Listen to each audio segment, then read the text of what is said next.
Perkenalkan, nama saya Muhammad Rizky Prambito dari kelas 10 PS4, asal sekolah SMA Negeri 2 Pangkalan Bun. Di sini saya akan menjelaskan tentang makalah air tanah. Pengertian air tanah. Air tanah adalah air yang terdapat dalam lapisan tanah atau bebatuan di bawah permukaan tanah.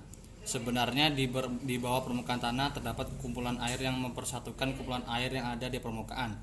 Kumpulan air inilah yang jadi air tanah. Kemudian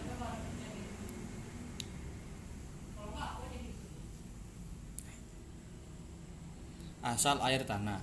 Air tanah adalah air yang berada di dalam lapisan tanah atau di bebatuan yang ada di bawah permukaan tanah. Asal usul air tanah yaitu air hujan yang meresap ke dalam tanah dan selanjutnya terkumpul pada lapisan yang tidak dapat tertembus oleh air.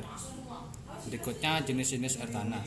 Berikut beberapa jenis air tanah yang Anda ketahui. 1.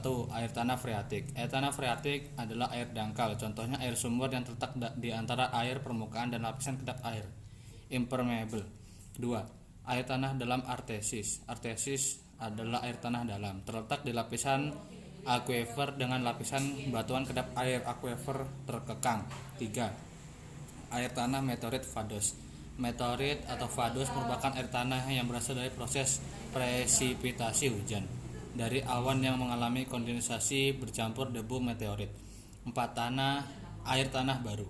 Juvenil. Air tanah baru merupakan air tanah yang terbentuk dari dalam bumi karena induksi magma. Air tanah juvenil ditemukan dalam bentuk air panas atau geyser. 5. Air fosil atau konat. Air fosil atau konat adalah air yang terjebak pada pori-pori batuan pada saat batuan tersebut terbentuk. Air tanah dapat berasal dari air tawar atau air laut yang bermineral tinggi. Manfaat air tanah. Berikut beberapa manfaat air tanah dalam kehidupan kita.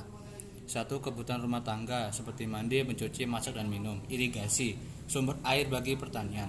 Perindustrian, memanfaatkan sebagai sumber air industri.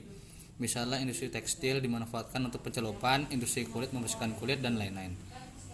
4. Merupakan bagian yang penting dalam siklus hidrologi, menyediakan kebutuhan air bagi hewan dan tumbuhan, dan persediaan air bersih secara alami. 5. Pembangkit listrik, seperti salah satu perdukuhan kecil pesawah, Kars Gombong Selatan, sungai bawah tanah digunakan sebagai sumber pembangkit listrik dengan distribusi pembagian jumlah daya yang mereka kelola sendiri. 6. Sebagai laboratorium alam, karena sesuai bawah tanah memiliki biota, sistem hidrologi, dan unsur lain yang spesifik. Untuk wisata dan olahraga ekstrim seperti camping, cave dinding, dan black water crafting. Selanjutnya, untuk menjaga kelestarian air tanah tetap terjamin, maka perlu perhatikan hal berikut ini. Konsep reduce menghemat, yaitu penggunaan air yang diatur sesuai kebutuhan. 2. Konsep reuse menggunakan air tanah sesuai dengan kebutuhan dan tidak berlebihan menggunakan bahan dalam suatu daerah area yang harus diperhitungkan dampak dan manfaatnya. 3. Konsep recovery, fungsi kembali tampungan-tampungan air dengan cara melestarikan keberadaan situ atau danau serta menjaga fungsi hutan agar tidak menimbulkan ketimpangan tata air. 4. Konsep recycle mengolah adalah mengolah air limbah menjadi air bersih dengan menggunakan metode kimiawi sehingga layak digunakan lagi dan memperketat pelaksanaan analisis mengenai dampak lingkungan AMDAL khususnya terhadap air tanah.